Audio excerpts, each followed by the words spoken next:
to the Influence Factory podcast. This program is dedicated to support professionals who have a desire to develop their digital business influence so they can navigate through a fast-paced, constantly growing digital world. We invite newcomers as well as our family of business influencers to a place to play, share ideas, questions, tips, and guidance with other thought leaders around the globe. Sit back and enjoy our program with our host Dean DeLisle as he interviews guests. News and commentary is provided by Cait and Jackson DeLisle.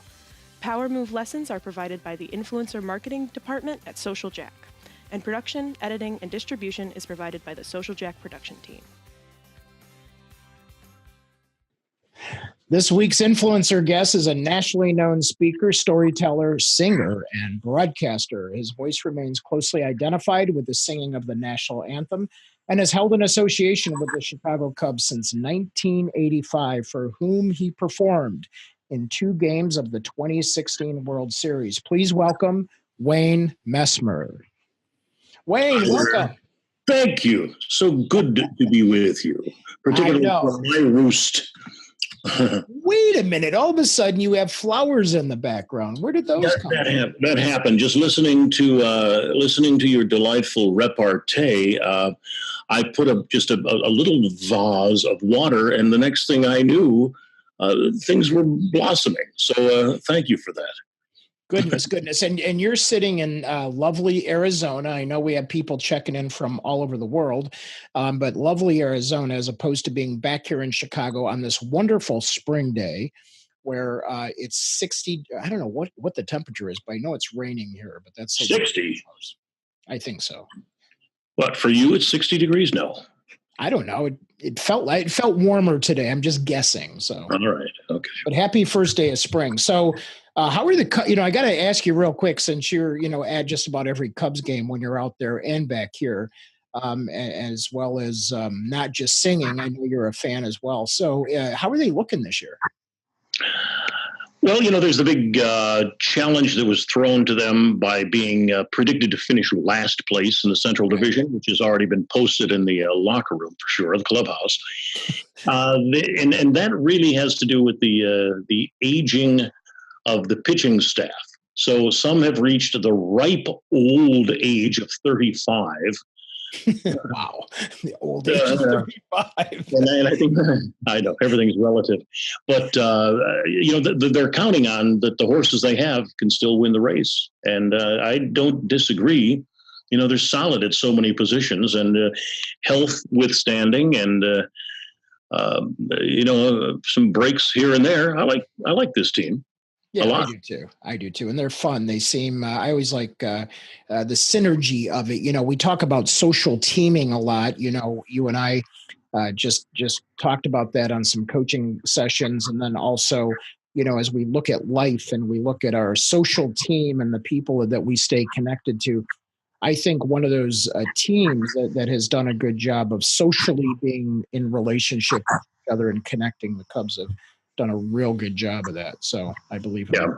Well, there is so much pushback with the salaries and now that everyone knows what everyone makes, not necessarily earns, but and you better be involved within the community, and you better reach out and be accessible, and just give something back to the fans. And I think the Cubs organization is doing that. Absolutely. Now for you, I remember as a Hawks season ticket holder, there wasn't a game that I can recall, and I think I had tickets for a good 7-8 years, that you were singing that national anthem most every night there. Is that where you started singing the anthem? Well, it was every night there for 13 years at Old Chicago Stadium, and actually at the barn. The barn. And it was at Chicago Stadium where I first got the first real exposure, and it was with the Chicago Sting soccer team. Wow, the Sting. That was before the fire. I was well before the fire. It was before the power. It was before any number of, variations. But Lee Stern and his team, and I was invited to come out to talk my way into at a Christmas party. I was working at a radio station that was covering the games, and I was doing a a weekly soccer report just because I wanted to on the team. And they said, well, come on down to the party. And I was on the 34th floor and went down to the 15th or whatever it was. And I waited till the punch bowl was pretty well depleted. And then I said, who sings for the games? I like to give it a run. I didn't show all my cards. And so they said, oh, yeah, well, come on out. And I think they thought it was going to be one of those DJ type versions, like, oh, say, okay, Oh, yeah. swanky pinky ring version. And instead, I came out and just tore loose, and it was God Bless America. And they go, whoa, you didn't tell us. Well, you didn't ask. But they said, come on back, do another game. Okay. And they loved it. They said, come on back, do another game. At which point I inserted, pay me and I will. And that led to doing the stadium announcing for them, and just created kind of a strange little combo of announcer who introduces himself. Now join me, public address announcer Wayne Messmer.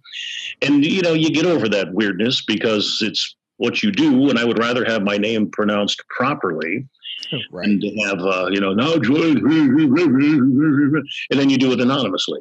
So right. I said, and that led to the Blackhawks exposure, a call from them, and to come out. And then I did that every game for 13 years, regular season, playoffs, and the NHL All-Star Game, which is still one of the craziest of all videos, if you want to watch that, from 91, a day and a half after the Gulf War had begun.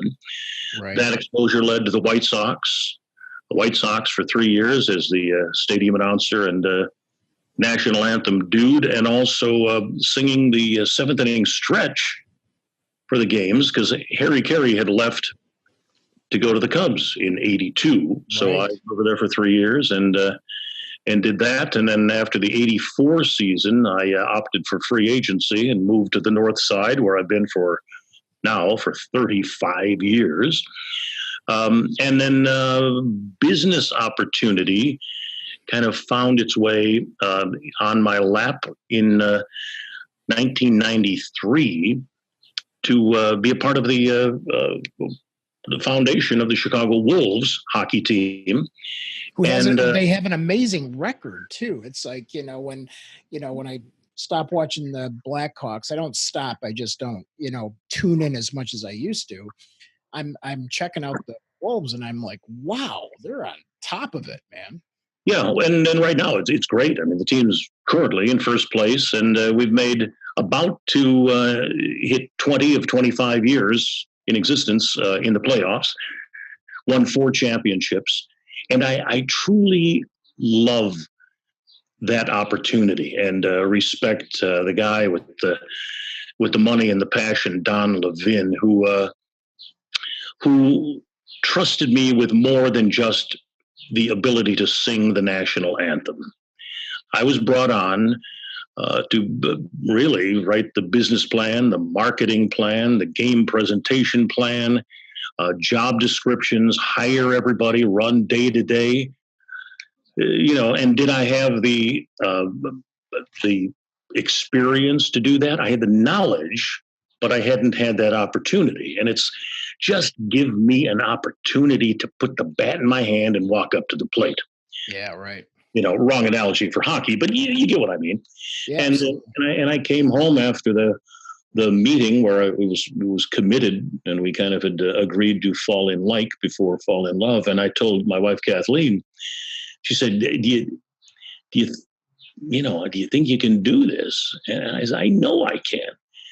Plus, you're using someone else's money, which is always the way to go. And then also, I think that if you have the courage to say, not only, maybe I don't have all of the information, but I know what the end result should be. And I'm pretty good at finding people who can do what I don't know how to do and help direct them. Resourceful. Yeah, so it worked out. 25 years later, we're still having fun out at the Allstate Arena, and I walk in there, and My fingerprints are in everything in that building. So it's very, awesome. very personal to me. Yeah, the house that Wayne built. Well, with some help, or as Captain Jack Sparrow would say, leverage. Exactly. Yeah. In organization. That's how you also in hockey, it's the Canadian pronunciation of the process. So what's interesting is when we met, and it was actually at one of our events, and I was pleasantly surprised when Melissa Wilson brought you on over into our event, and I'm like, well, yeah, I listened to the man sing forever and still do. And then I found out, well, you're a singer, you're a speaker, which makes total sense, and then a broadcaster, an author, and an actor. And I'm like, holy smokes. Like, all these didn't all happen at the same time, but what order did things happen for you? Maybe take us through a little bit of that journey so we can understand how did you and when decide to do some of these things? Yeah. And, it's funny because many people will give the advice, find your lane, stay in your lane.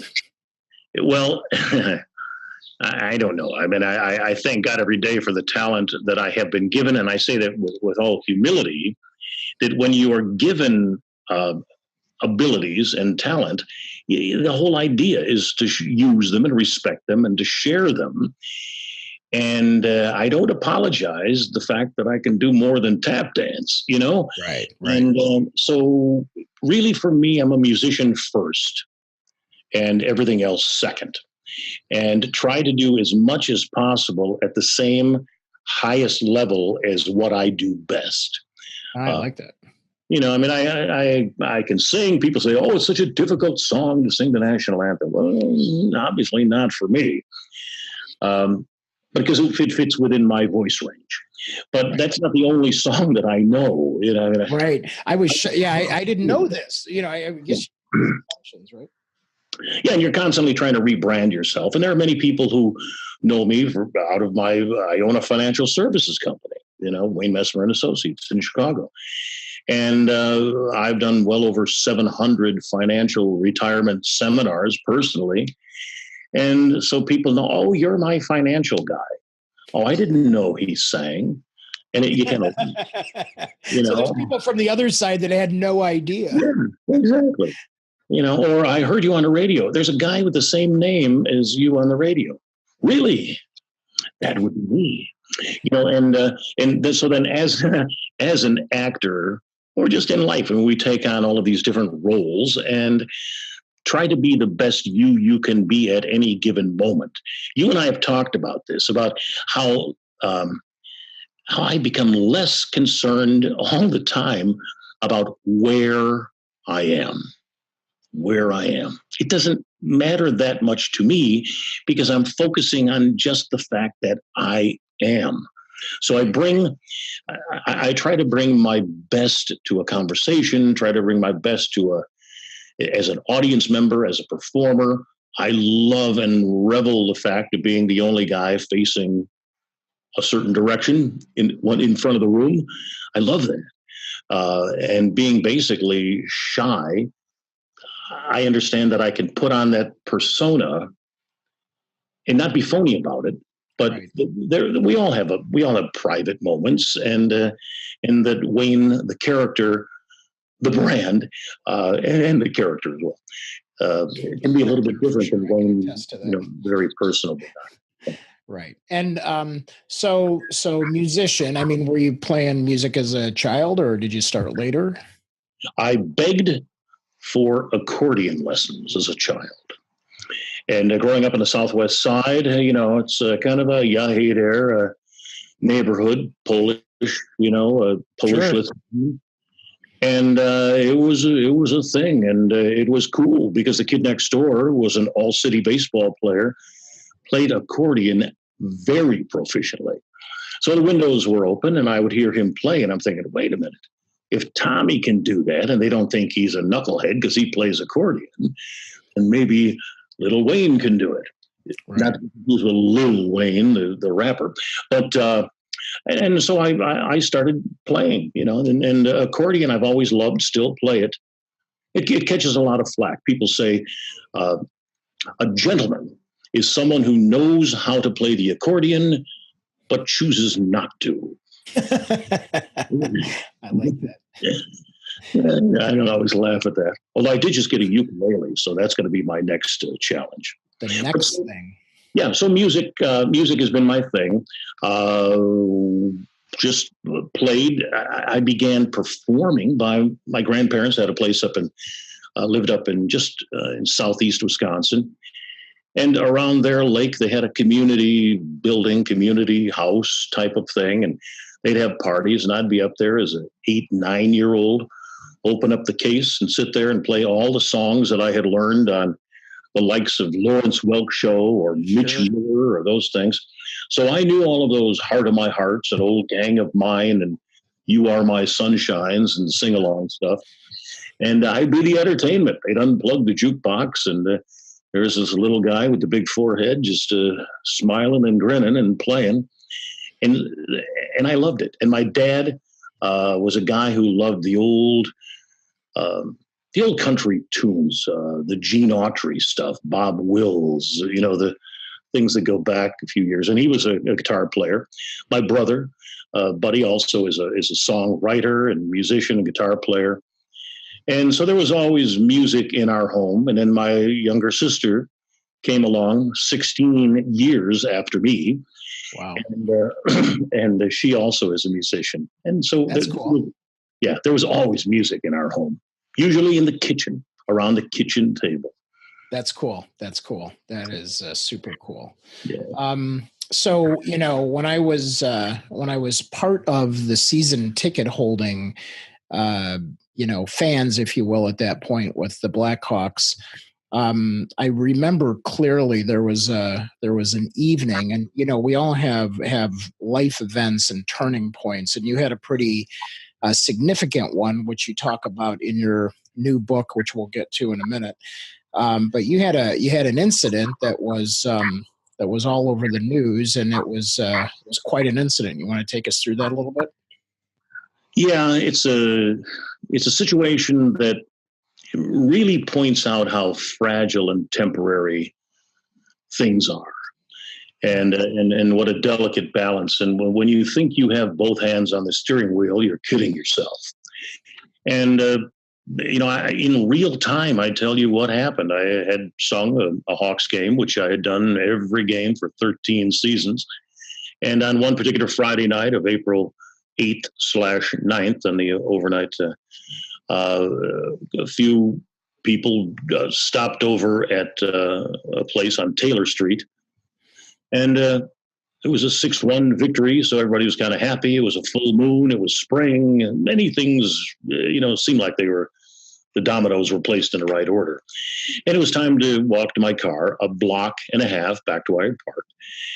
And I had done that so many times before, well over a dozen times before, generally walking with someone from the restaurant as a kind of a just in case. Well, I was alone. Got to my car, and as I was nearing it, I saw a young fellow walking toward me and didn't like the looks of it. And so I got in the car, started the car, closed the door, closed the door, then started the car, backed up, pulled out of a parking spot. And what I didn't see or hear was a second individual, a 15-year-old, who ran up on me. And apparently he hollered something, which I didn't hear. But they were out to do stick-ups. And as I pulled out, he banged on the window right next to my ear twice, pow, pow, and then boom, as I hit the gas. And he hit the trigger of a 9mm. So shot point blank, and it got me right in the neck. So right here, and traveled through and did not exit. I would have bled out right there. And at a moment like that, what do you do? And I can ask that question. And fortunately, most people have not had the experience to be able to answer it. But you think survival. And so I hit the gas and I drove a block and a half back to where I just come from. looking along the way at the face of the young man who first I saw, who was standing under a street lamp. And I got a very indelible image of his face, thinking this may be the only eyewitness to my murder in progress. I was still thinking pretty clearly, but adrenaline, fear, all those things. Right. And parked the car. Never did see the kid who pulled the trigger. Never knew where it came from. But it was obvious. You don't need any previous experience to let you know that you've just been shot. Right. So I got out, knocked on the door of where I had come from, and I came in, sat down, waited for the police, the ambulance to arrive, was able to just motion what had happened. I had been shot, which I guess was fairly obvious. And off we went to Cook County Hospital. And there were some life-saving surgeons who just happened to be, many things happened to make me think there was some divine intervention. I was wearing a tie at the time that went into the bullet hole and stopped a lot of the bleeding. Wow. The fact that a dear friend of mine who was a nursing student at the time was there. And so you walk back into a party and the term buzzkill suddenly goes into action. It's like, Anthem boy, this guy's he's been hit. So I sat down and everyone scattered. And she came over, just a sweetheart of a friend. And she came over and sat with me, put pressure on the wound, and we waited. The police came, took their report. I had to mimic or somehow, tell them what happened. My car was parked outside illegally, I might point out. And then I got thrown in a meat wagon, and off we went. And went to county hospital. And the two paramedics who came, I remember them so vividly, the look in their eyes. And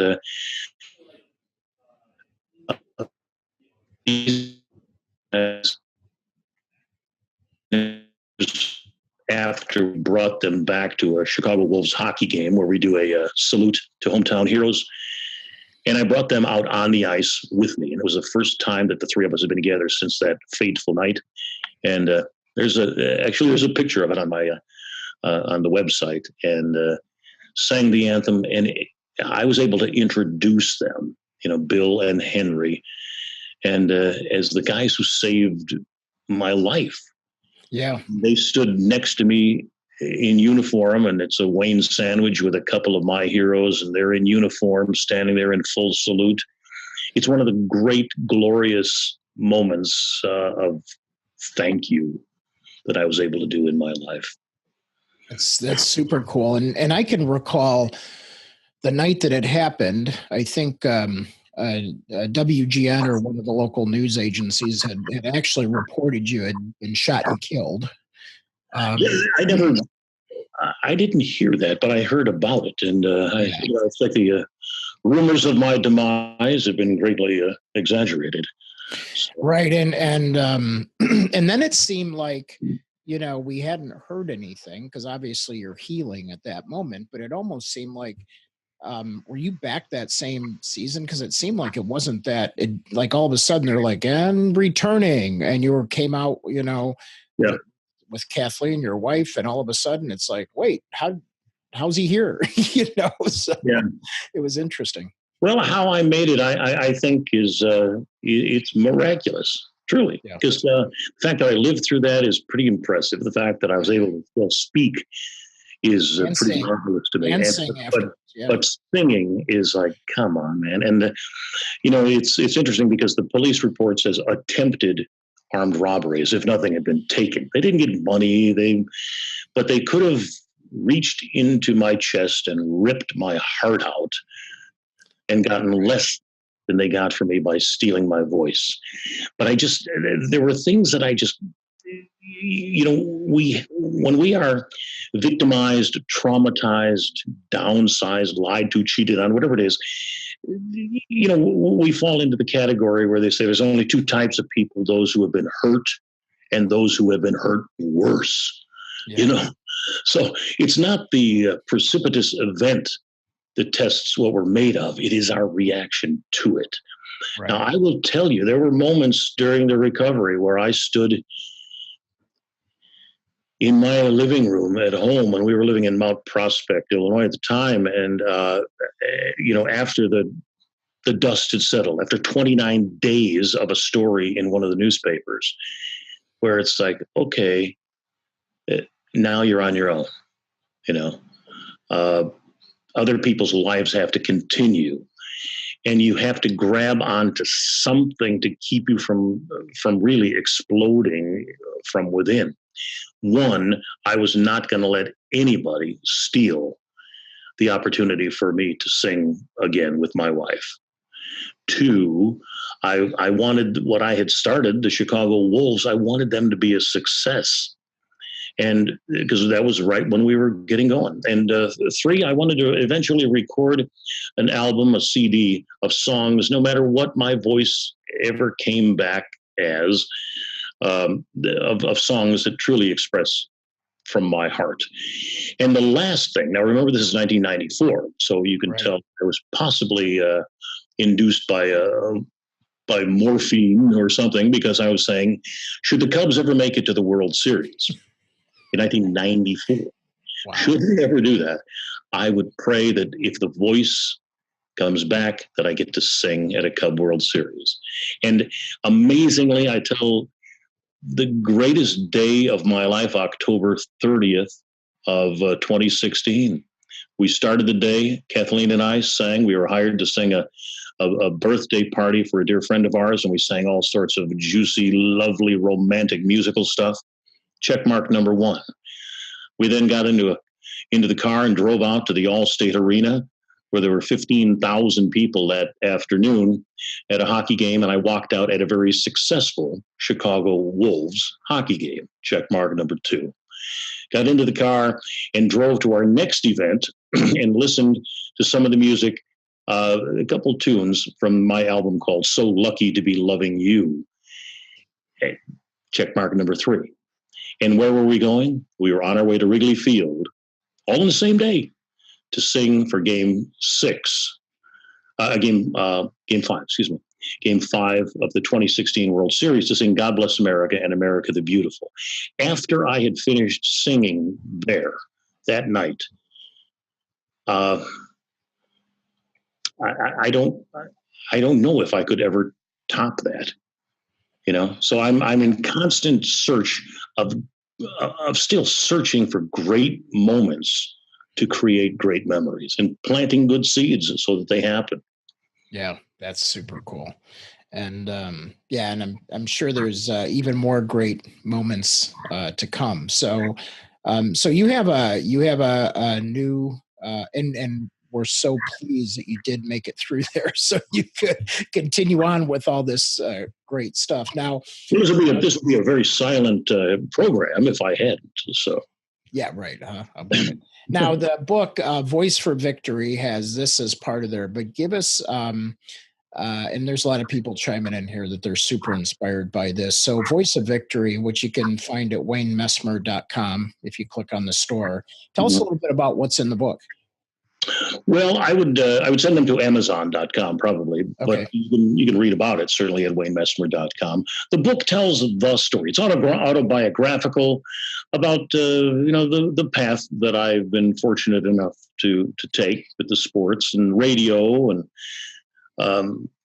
theater and just love of life and love of wife, a great supporter who looked at me squarely in the eye when things really looked glum. And she said, we should not accept anything less than complete recovery. And I'm thinking, ooh, have you seen the charts? It's tough to try and buy into that dream when you've got a tracheotomy tube and a respirator and IVs in every imaginable orifice. And, but I couldn't let go. I mean, life is way too much fun, just the gift of life. I wasn't done yet, and it talks about not only the foundation of faith and family and friends that I built my life upon, and fortunately already had as a foundation when this happened. So it wasn't like, oh, I gotta, come up with some faith at a time when I'm in trouble. I often say, when things are not going well, we ask God, and when things are going well, we thank Him. And but the big thing is forgiveness. I think it's a tremendous part of life that so many of us need to let go already of some things. Closure is a word that I don't really use because I think we need to forgive, but never forget, because we learn from those experiences. And you can't get up stronger and with more resolve, and unless you get knocked down in the first place. And God help us even get shot. I'd prefer that didn't happen, but it's in my past, and I'm able to tell that story and use it as a platform, not only in the book, The Voice of Victory, but to take people through, how did I get through the anger, wanting revenge, wanting justice, something that was not mine to hand out. And the only antidote for revenge is forgiveness. And that is a horribly bitter pill to be looking at in your hand. It's like, it takes some work, but forgiveness leads to freedom. And freedom in my life is the ability to interact with people and believe in the common good above all. And not to be Pollyanna about it, but it's tough to ruin my day. I can always tell that about you, no matter what's going on, or you could be feeling, ill, but you don't seem ill when I'm talking to you. So it's just always how you grab on and make it happen, so that's super cool. So, and one thing that's interesting in there too, is that you tell a story about a visit that you made after the fact, right? So when you talk about forgiveness, there's quite a story in there about how maybe it was closure for you or for everyone involved. Do you want to just speak a few minutes about that, and people can check out the rest in the book? Yeah, it's unfinished business, that sometimes haunts us. And for me, it was 5 years after the incident, and I still had questions. I mean, we go through the why me. I mean, that's a classic victim question, which I think we all need to get over, right, and ask a more important question: why not me? Which again says, if you want to be a member of the human race and a card-carrying member, you're going to have to pay some dues, and some dues are higher than others. For me, I needed to release the anger. I needed to I can't house that kind of bitterness, the borderline hatred. It doesn't work for me, and I just didn't want it.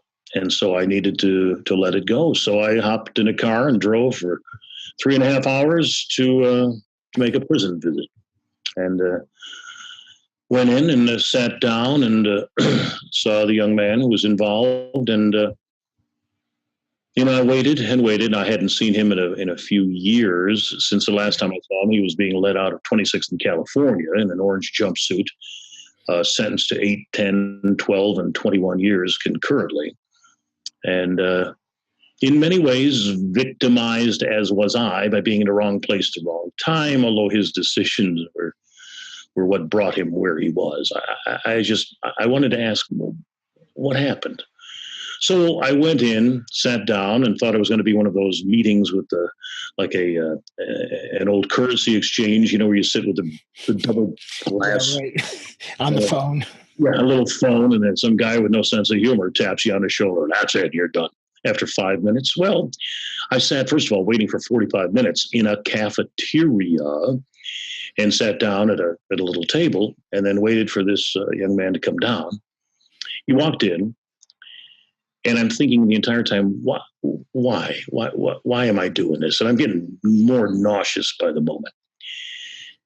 And I think I needed to, and I finally figured out that if there was a person who had the right, I guess, to hate this guy, it'd be me. I couldn't do it. I'm not going to house hate. So, okay.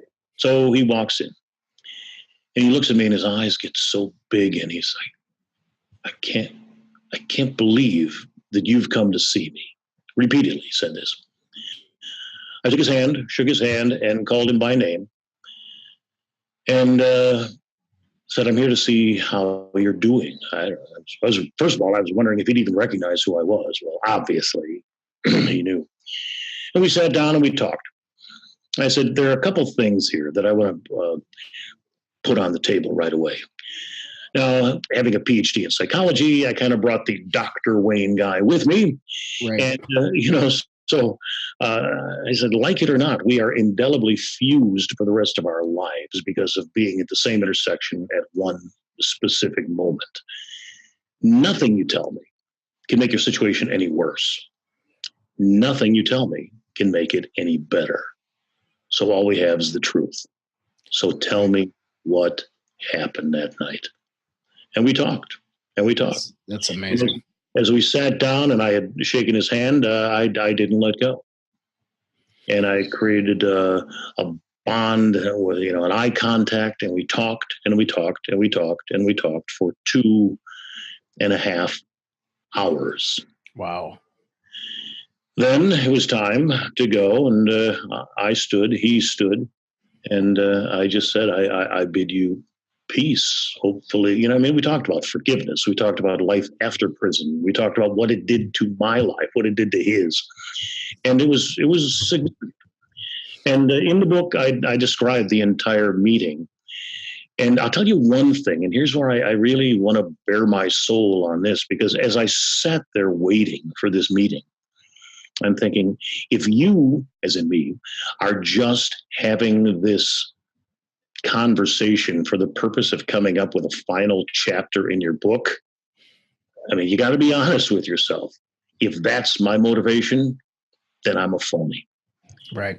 But that wasn't it. And it made an enormous difference in my life. When I got back into my car and drove home, I was a different person. The piano had been lifted off of my back. Sure. And then that evening, when Kathleen came home from teaching, I'm standing there and I had that, the cat that just swallowed the canary look. And she said, what's going on? He said, well, I took a little drive today. And I explained it to her. And I tell you, she's a wonderful, very spiritual and loving person, and understood that that's what I needed to do. So it's a powerful story to tell, because so many people are holding grudges. Well, even the comments that are coming in from some of the audience members in different areas here, it's interesting how we can all relate to. I think you said it early on, is like, it's almost like we create our own entrapment based on grudges and not forgiving. And I think one other key thing you said is like, the truth will set us free. We've heard that cliche forever. And yet, you made that determination when you sat with the young man that, let's just get to the truth. What was that happened? Right. And it was an incredible moment, and I caught some heat over it as well, saying, why would you do that? I would have probably punched the guy. Well, I don't know. I wouldn't, and I didn't. And, people also, when they read or The Voice of Victory, every once in a while, they will say, I catch a little flack for being so forward about the importance of my personal faith life. Yeah. And, it's funny because somebody, hey, church boy, and I kind of chuckle and say, boy, does that say a lot more about you than it does about me. Right. So I can bring it on, I can handle it. Right. So The Voice of Victory is the book, WayneMessmer.com. We'll send all those links out like we always do. And, it's what's interesting, Wayne, is you and I have a workshop that we're going to announce. It's going to take place at Wrigley Field.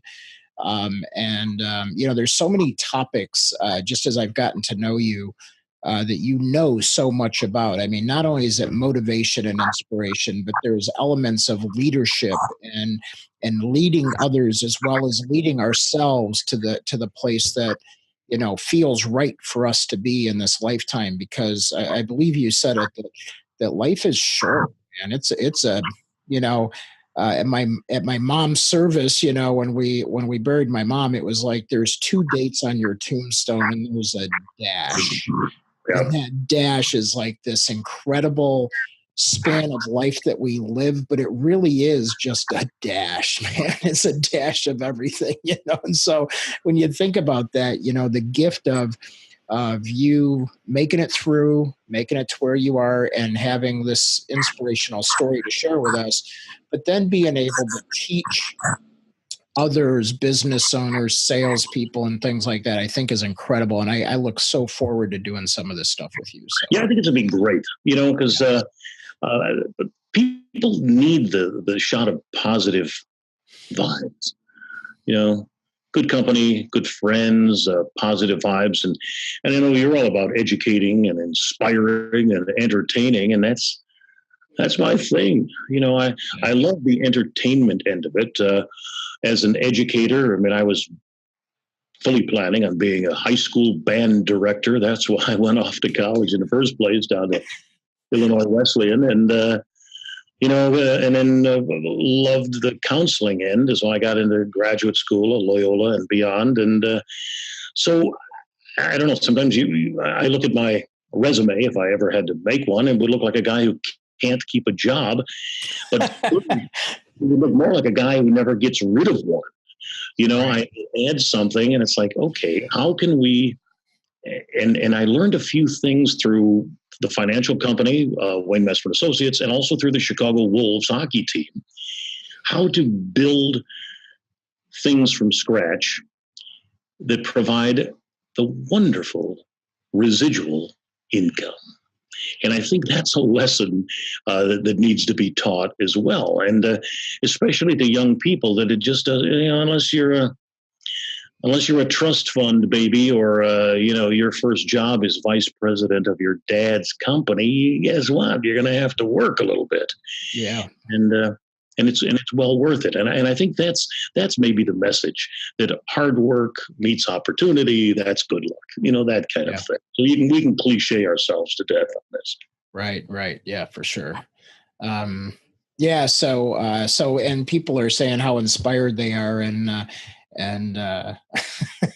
everybody's chiming in here. So it's super cool to see everybody get inspired by this. Well, stay tuned, everybody, because if you want to visit Wrigley Field, and Wayne and myself will be there. I think we picked a June date for that over the summer. But we'll definitely clue everybody in on that. But so Wayne, I just want to say it's an honor to have you as one of our influencers.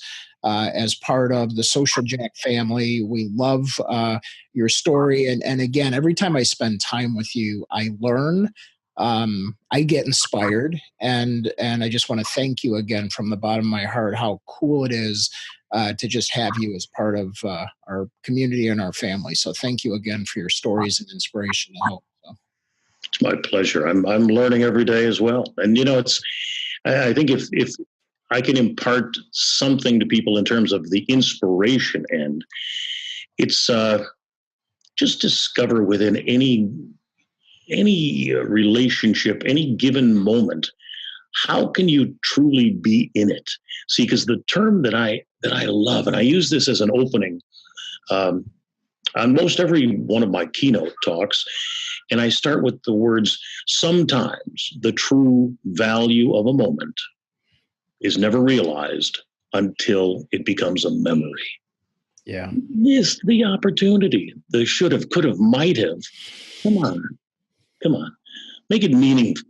I had a breakfast yesterday with a dear friend of mine, a Catholic priest, veteran, real guy, a guy whom I really believe in. And I needed some validation. I needed some inspiration. I do a lot of speaking within the different faith communities and men's groups, and plus I do a one-man play on a character named Father Damien, who was a Saint Damien, who was a tremendously inspirational character, who was a guy who took a job that nobody else wanted, and I was living, working and ministering among the leper community, the outcasts in Hawaii, back in the late 1860s and through 1889, when he passed away on the island of Molokai.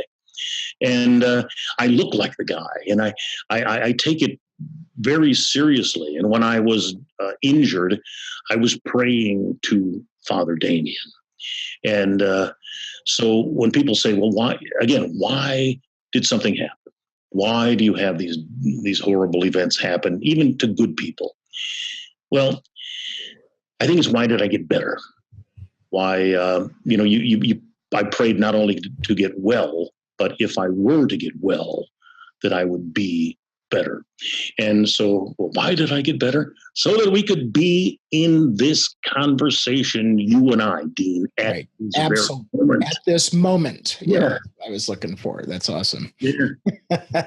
All right. Well, thanks again for being on with us. Go to WayneMessmer.com and make sure to check out The Voice of Victory. And Wayne, we'd like to reach out to the community. Wayne loves to speak and is looking for more speaking and keynote opportunities. So please, as those come about, make sure that you let us know or let Wayne know.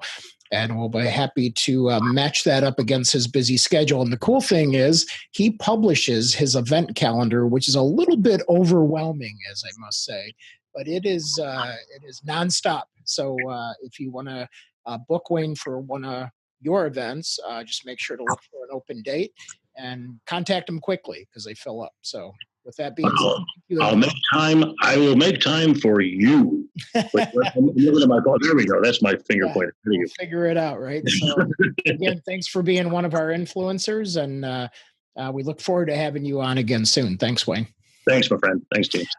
All right, so let's bring our peeps back on. So, Cait, what did you get out of this episode?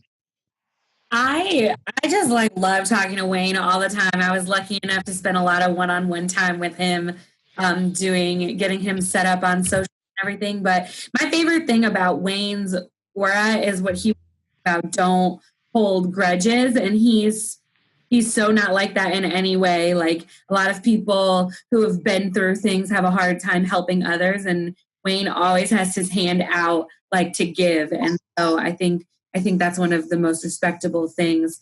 And then, of course, you can't have a conversation with him without him dropping some wisdom bombs on you. So wisdom bombs, I like that. Yeah, he's constantly quotable. So I was afraid where you were going for a second. And then Jackson, what'd you get out of it, real quickly, because we're running over here? Oh yeah, no, definitely the same thing that Cait was saying. Just being able to let go of that and forgive. And I think that's something I'm watching the chat right now, a lot of people have trouble with, including myself. You just moving past that, putting up that, it puts up a wall almost. And you got to break through that wall to move forward. So I think it's probably the biggest thing that resonated with me. Yeah, absolutely. So, yep, thanks again. And then a lot of people. And then, Wayne, if we have additional questions, we'll get some answers for you on that. We'll post it on social media, and then we'll respond to people in that fashion. And Jackson, real quick, we have 2 winners from today. Who are those winners? Yes, we have Bill Egan from on the Zoom platform, and then Nina Christine on Facebook Live. So I will be in contact with you guys, sending out those cards. The Starbucks gift cards after the webcast. Now, remember, the rules of the Starbucks gift cards are when you get those, whoever you take for coffee or that you're with, you're to share some of the story that you heard from Wayne and parts that moved you and motivated you. And what are you going to do differently based on the story that you heard from Wayne? So make sure that you share the wisdom that you've learned today with those that you care about over a frappuccino, cappuccino, or green tea, or whatever it is you drink when you go to Starbucks. And the rest of you, please share that today with others that you care about. So with that being said, from all of us here at Social Jack and the Influence Factory, we'll see you all online. Take care, everybody.